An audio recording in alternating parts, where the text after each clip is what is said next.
Board परीक्षा प्रस्तुति निमंते केतोटी सहज उपाय।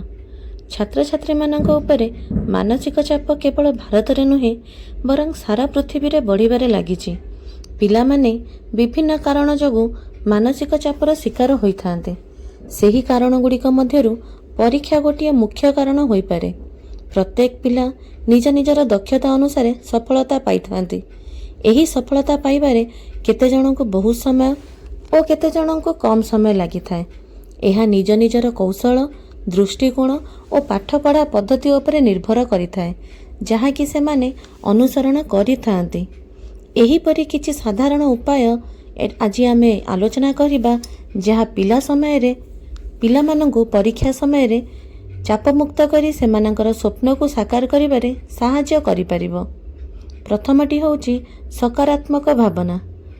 परीक्षा चापर निवृत्त रहिबा पई सकारात्मक चिंताधारा निहाती आवश्यक। प्रत्येक पिला सबु बेले निजर चिंताधारा को सकारात्मक करिबा उचित। एपरि कले परीक्षा प्रति भय दूर होई मनोबल दृढ़ीभूत हेब। द्वितीयटी रे होउची पुंखानुपुंख भावे पढ़ी नमूना प्रश्नपत्रर सहाय्य नेबा।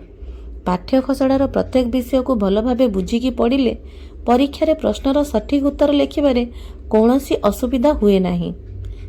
तेणु पाठ पढ़िबा समय रे मन दृढ़ करी पाठ पढ़ारे मन देबा उचित। तृतीय रे होउची सुषम खाद्य खाइबा और विश्राम नेबा। परीक्षा पई प्रस्तुति समय रे स्वास्थ्यकर खाद्य खाइबा उचित। राति रे अति कम रे 6 घंटा भल निदरे सोइबा उचित। अनेकंकर मत जे परीक्षा समय रे राति रे अनिद्रा रही पाठ पढ़िले मन दे पढ़ी हुए, किंतु यह एक भूल धारणा। एपरि कले दिन सारा हालिया लगे, निद आसी थाए और पढ़ारे मन लगे नहीं। तेणु पिला माने राति रे सोइबा पूर्वरु गरम क्षीर किंबा नख उषम पानी रे लेंबू रस पकाई पीले भल निद हुए, जहा फल रे कि उठिला बेलू बहुत सतेज लगे और दिन सारा फुर्ती रहिबारे सहाय्य हुए। तेणु रातिर अनिद्रा न रही राति रे आराम से सोई दिन सारा पाठ पढ़िबारे निजको नियोजित करिबा।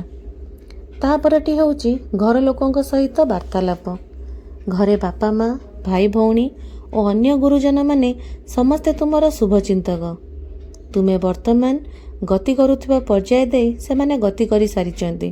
तेणु सेमाने तुम मनरे आसुथिबा द्वंद्व और प्रश्न विषय रे खूब बेस भावरे परिचित। तेणु तुमे जदि किछि समस्यार सम्मुखीन होउच ताहले सेमानक सहित आलोचना कर, जहा फल रे तुमे तुम समस्यार समाधान पाइजिबो। नेक्स्ट होउची भल मार्क। पिला माने परीक्षा कहिले समस्ते कठिन परिश्रम करी पाठ पढ़ी थांते, किंतु बेले बेले परिश्रम कले मध्य आशानुरूप फल पाई न थाउ। 100% परिश्रम करी मध्य यदि नंबर आशानुरूप आसिला नहीं, ताहले विचलित न होई न भांगी पड़ी जीवनर परवर्ती सोपान को किपरि सुदृढ़ करिबो सेति प्रति योजना करिबा उचित। परवर्ती स्टेप होउची योग अभ्यास। योग जेकोसी व्यक्तिर मानसिक चाप कमाइबारे, शरीर सुस्थ रखिबारे, मन फूर्ति कर रखिबारे, स्मरण शक्ति तथा एकाग्रता इत्यादि बढ़ाइबारे सहाय्य करिथाए। तेणु सबुदिन सकाळे अंततः अध घंटा योग करिबा निहाती आवश्यक। एवं मुख्य स्टेपटी होउची मोबाइल रो सदुपयोग। ऑनलाइन पाठपढ़ा माध्यम रे पिला माने मोबाइल टीवी रेडियो इत्यादि सहित भल भावे अभ्यस्त होइछन्ति। पिला माने पढ़ा हेउथिबा समय रे मोबाइल रे खेलुथिबार परिलिखित होउची। मोबाइल रे खेलिबा को भल पांती, किंतु मोबाइल खेल निशा सेमानंकर जीवन रे बहुत कुप्रभाव पकाई थाए।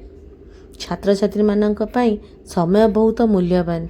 एही समय चलीगला परे आउ केबे फेरी आसे नाही। अत्यधिक मोबाइल खेलिबा द्वारा पिला मानंक मस्तिष्क उपरे चाप पड़े, जहा फल रे सेमाने पाठ पढ़िथिबा पाठ भूली जाआंती। यह दृष्टिशक्ति उपरे प्रभाव पकाई थाए। दैनंदिन व्यवहार रे नकारात्मक परिवर्तन देखा जाय थाए। तेणु शिक्षक माने एवं गार्डियन माने निज पिला मानंकु किपरि मोबाइल रो निवृत्त रहिबे सेथि प्रति निश्चित भाव ध्यान देवा उचित। यही सब गुड़िक टिप्स को यदि आमे भल भाव आम जीवन रे आपणेबा ताहले निश्चित भाव परीक्षा रे सफलता पाइबा। धन्यवाद।